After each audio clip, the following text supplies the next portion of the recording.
প্রতিদিন রাতে ঘুমানোর আগে 6টি আমল করে ঘুমাবেন। আপনি ঘুম থেকে উঠেই ফলাফল দেখবেন ইনশাআল্লাহ। ঘুম থেকে উঠে আল্লাহর কসম করে বলে আপনি ফলাফল দেখবেন। ঘুমাবেন আপনি গুনার বোঝা নিয়ে, ঘুম থেকে উঠে আপনি নিষ্পাপ হয়ে যাবেন ইনশাআল্লাহ, কোনো গুনাহ থাকবে না। যদি প্রতিদিন আপনি ঘুমানোর সময় এই 6টি আমল করে যেতে পারেন, 3বার করে করবেন। 1 নম্বরে যে আমলটি করবেন, কালিমা পড়ে ঘুমাবেন।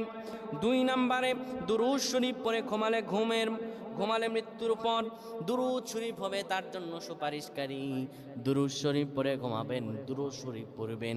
3 নম্বরে ঘুমের দোয়া পড়বেন।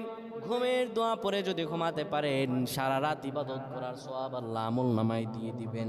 4 নম্বরে আয়াতুল কুরসি পড়ে ঘুমাবেন। আয়াতুল কুরসি পড়ে কেউ যদি ঘুমায়, ফেরেশতারা তাকে সারা রাত পাহারা দেয়। ফেরেশতারা তাকে সারা রাত পাহারা দেয়। আয়াতুল কুরসি পড়ে ঘুমাবে।